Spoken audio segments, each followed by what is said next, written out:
जय माता दी। आप सभी को चैत्र नवरात्रि की बहुत बहुत शुभकामनाएं। आज से चैत्र नवरात्रि प्रारंभ हो गए हैं।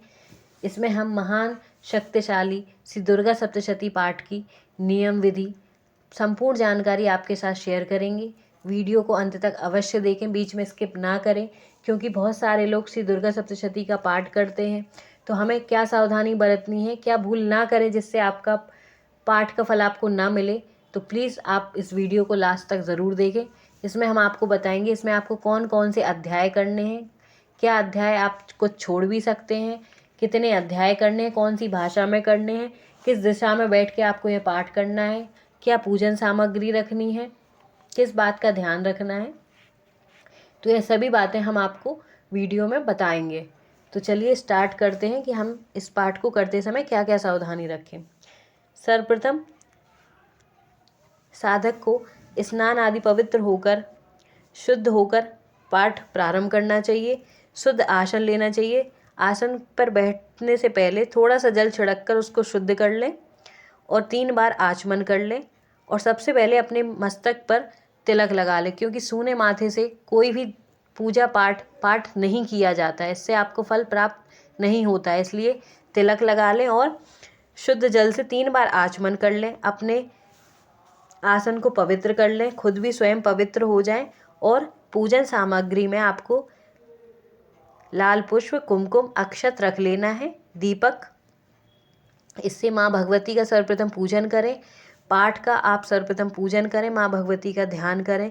जिस भी आप मनोकामना से यह पाठ कर रहे हैं या कोई भी मनोकामना आपकी नहीं है, आप भक्ति भाव से यह पाठ कर रहे हैं, तो आप माँ भगवती का ध्यान करके कि मैं यह पाठ प्रारंभ करने का संकल्प करता हूँ, ऐसा आप मन में ध्यान करके माँ भगवती का आप इस पाठ को प्रारंभ करेंगे। और सबसे पहले आपको एक चीज़ ध्यान रख लेना है कि इस पुस्तक को हाथ में लेके पाठ नहीं करना है आपको, इससे आपको फल नहीं मिलेगा। इसके लिए आपको एक काष्ठ का ऐसे देखिए आसन ले लेना है, कोई भी जो भी आपके पास हो, उस पर एक स्वच्छ कपड़ा बिछाएं। उसके बाद पाठ विराजमान करना है, उसको पूजन करना है, उसके बाद ही आपको पाठ प्रारंभ करना है। हाथ में लेके यह पाठ नहीं करना है। अगर आप ऐसा करते हैं तो इसका फल आपको नहीं मिलेगा, यह बात आप ध्यान में रखें। और आपको पूर्व दिशा में बैठ के यह पाठ प्रारंभ करना है। तो आइए अब हम जानते हैं कि हमें कौन कौन से अध्याय इसमें पढ़ने हैं, क्या क्या अध्याय हम छोड़ सकते हैं। तो चलिए, इसमें सबसे पहले यह कुछ पाठ विधि दी गई हैं, नाम स्तोत्रम है। तो इनको आप अगर डेली पाठ पढ़ते हैं तो आप स्किप कर सकते हैं, क्योंकि इसमें पाठ विधि बताई गई है कि कैसे यह पाठ करना है। ये देखिए इसमें ये बताया गया है। तो आप डेली पाठ करते हैं तो आपको ये पढ़ने की आवश्यकता नहीं है। अगर आप चाहते हैं डेली सब पूरे अध्याय पाठ करना तो आप कर भी सकते हैं, बहुत अच्छी बात है। लेकिन अगर आपके पास समय की कमी है तो आप यह कुछ आवश्यक अध्याय करके भी पाठ प्रारंभ कर सकते हैं, इससे भी आपको पूरा फल प्राप्त होता है। तो सबसे पहले हमें शुरुआत करनी है कवच से, दिव्या कवचम से। फिर अगला स्तोत्रम कीलकम पढ़ना है। उसके बाद हमें रात्रि सूक्तम, तंत्रोक्तम रात्रि सूक्तम पढ़ना है। उसके बाद पढ़ना है हमें निर्वाण विधि। इसके बाद यह 5 अध्याय करके हम आते हैं श्री दुर्गा सप्तशती अध्याय पर, जिसमें 13 अध्याय है।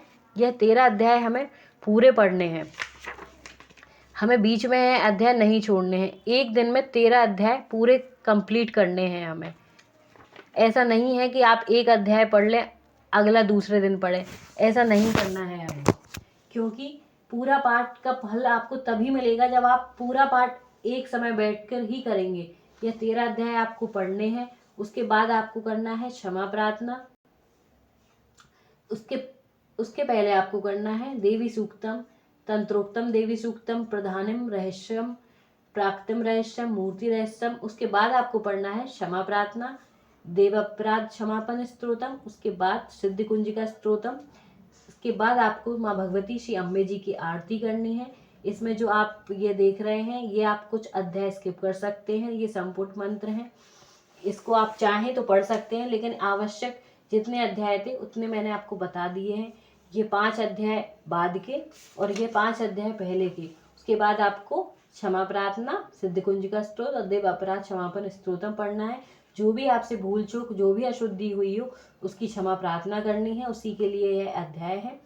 तो आपको इस पाठ का पूरा फल प्राप्त होता है। और आपको जब पाठ समाप्त हो जाए तो जिस आसन पर बैठ के आपने यह पाठ प्रारंभ किया है उस आसन को उठाकर थोड़ा सा जल छिड़क कर वह जल अपने माथे पर लगाएं, अपनी मनोकामना फिर से माता से कहें और फिर माँ भगवती का ध्यान करके उनसे क्षमा प्रार्थना कर लें। इससे आपको पूरा फल प्राप्त होता है। यह पाठ करते समय हमें कुछ छोटी छोटी चीज़ों का ध्यान रखना है। ये गलती हमें नहीं करनी है जो मैंने आपको बताई है। दिशा, भाषा और अशुद्धि का इस पाठ में बहुत ज़्यादा ध्यान रखना है। या कोई लोग बहुत ज़्यादा स्पीड में इस पाठ को पढ़ते हैं, ऐसा नहीं करना है। हमें आराम से और मानसिक पाठ नहीं करना है, मन में पाठ नहीं करना है। ये बोल के ही पाठ किया जाता है।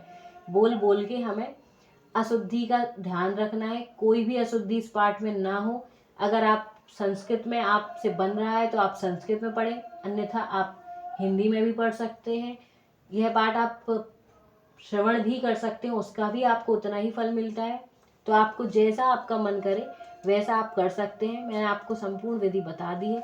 अगर आपको यह विधि उपयोगी लगी हो, जानकारी उपयोगी लगी हो तो वीडियो को लाइक करें, सब्सक्राइब कर दें।